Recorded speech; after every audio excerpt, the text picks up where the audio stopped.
নমস্কার, ভগবানের বাণী চ্যানেলটিতে আপনাদের সকলকে স্বাগত জানাই।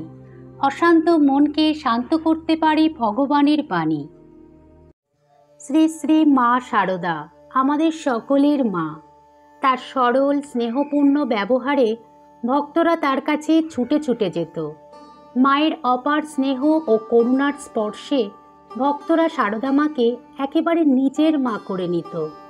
মাকে যে একবার দেখত, সেই নিজেকে মায়ের সন্তান হিসাবে নিজেকে ধন্য মনে করত। শারদা মায়ের মধ্যে মাতৃস্নেহ এতটাই ছিল যে তিনি হয়ে উঠেছিলেন সকলের মা। সন্তানতুল্য ভক্তদের উদ্দেশ্যে মা শারদার বলা কথাগুলো ভক্তদের জীবনে অনুপ্রেরণা হয়ে উঠেছিল। কোনো মাতৃহীন ভক্ত মা শারদার কাছে এসে যেন নতুন করে আবার তার মাকে পেয়ে যেত, ভুলে যেত তার মা হারানোর কষ্ট। যে কোনো সমস্যায় পড়ে বা বিপদে পড়ে ভক্তরা মায়ের কাছে গিয়ে মায়ের সান্ত্বনা বাক্যের দ্বারা বিপদ থেকে বেরিয়ে আসার পথ পেয়ে যেত। কিন্তু আজ মা সশরীরে আমাদের মধ্যে না থাকলেও তার বলা কথাগুলো এখন সর্বদা আমাদের প্রেরণা দেয়, মনে শক্তি এনে দেয়। যে কোনো বিপদ থেকে বেরিয়ে আসতে সাহায্য করে মায়ের বাণী। তুহিন ইঞ্জিনিয়ারিং পাশ করে এখন চাকরির চেষ্টায় আছে। সংসারের আর্থিক পরিস্থিতি খুব একটা ভালো নয়। তার পড়াশোনার জন্য তাদের অনেকটাই খরচ হয়ে গেছে। এখন তার মা সর্বদা তাকে বলে তাড়াতাড়ি একটা চাকরি খুঁজে নেওয়ার জন্য, আর বলে তোর জন্য সংসারে এত আর্থিক টানাটানি, তার উপরে অনেক টাকার লোন। তুহিন মায়ের এই কথাগুলো শুনে খুব চেষ্টা করে একটা চাকরির জন্য। বর্তমানে চাকরির অবস্থাও খুব একটা ভালো নয়। তবে কিছুদিন পরে একটি বেসরকারি কোম্পানিতে তুহিন চাকরি পায়। খুব বেশি বেতন সে পায় না, তবে যা পায় তার অর্ধেক সে তার মাকে দেয় ও বাকি অর্ধেক সে তার সঞ্চয়ের জন্য রেখে দেয়। এভাবে তার কিছুদিন চলতে থাকে। কিন্তু 6 মাস পরে তুহিন তার কাজটি হারায়। 6 মাসের কন্ট্রাক্টে চাকরি ছিল। কোম্পানি 6 মাস পরে অনেক কর্মী ছাঁটাই করে। কাজ হারিয়ে এখন তুহিন বাড়িতে বসে। বাড়িতে তার মা বাবা দুজনেই তার উপর খুবই অসন্তুষ্ট। তাদের আশা ছিল ছেলে ইঞ্জিনিয়ারিং পাশ করেই চাকরি করে মোটা অঙ্কের টাকা সংসারে দেবে, কিন্তু সেসব কিছুই হচ্ছে না। তাকে যে আরেকটু সময় দেওয়া উচিত, তার মা বাবা সেটা বোঝার চেষ্টাই করে না। তার মা তার সাথে বেশ দুর্ব্যবহার করতে থাকে। তার মা ধৈর্য ধরে রাখতে পারে না।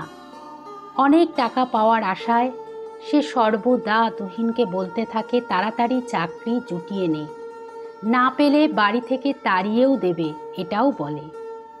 এরকম পরিস্থিতিতে তুহিন মন দিয়ে পড়াশুনো করতে পারছে না চাকরির জন্য। দিন দিন তার নিজের বাবা মার ব্যবহারে তুহিন খুব একা বোধ করে। ভালো লাগে না তার কিছুই। তুহিন মনোবল একদম পায় না।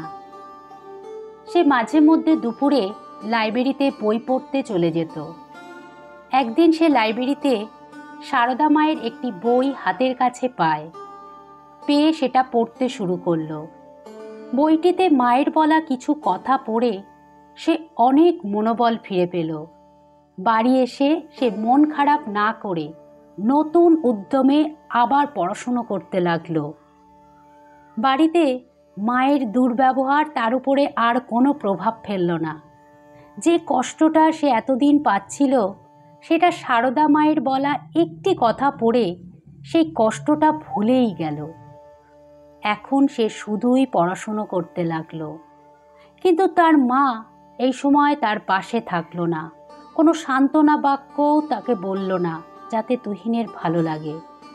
তবুও তুহিন একমাত্র শারদা মায়ের কথা মনে রেখে একটানা 1 বছর গভীর অধ্যবসায়ের সাথে চাকরির পরীক্ষার জন্য পড়াশুনো করতে লাগলো।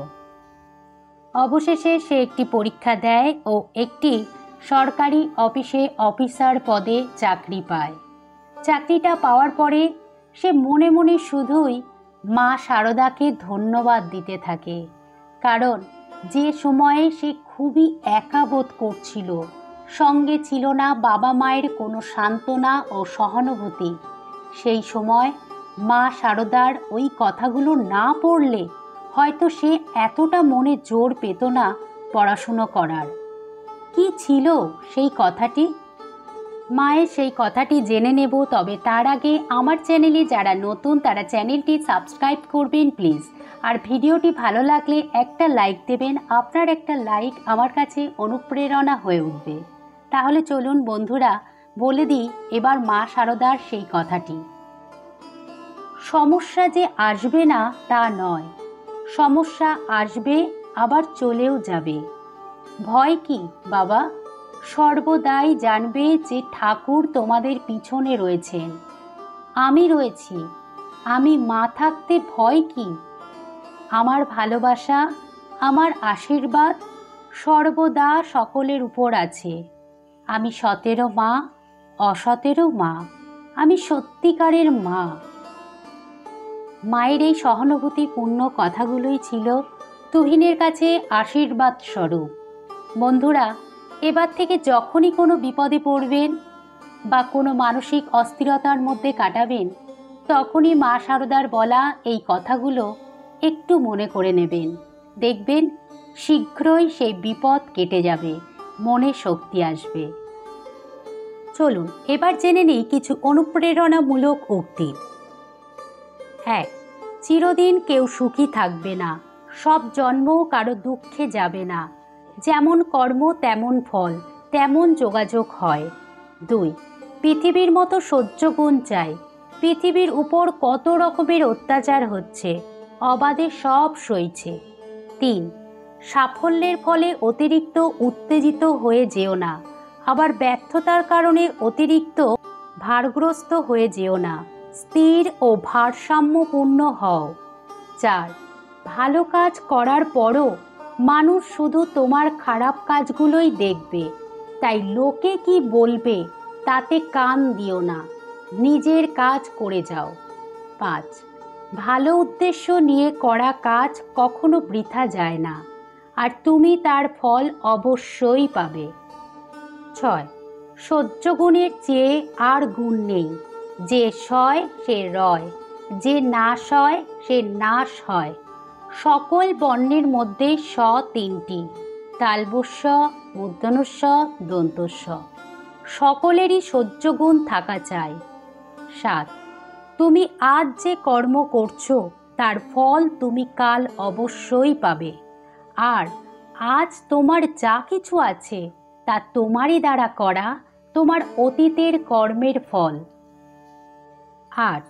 যখন মনে কোনো বিষয় উদিত হবে, জানবার ইচ্ছা হবে, তখন একাকী কেঁদে কেঁদে ঠাকুরের নিকট প্রার্থনা করবে, তিনি সমস্ত মনের ময়লা ও কষ্ট দূর করে দেবেন।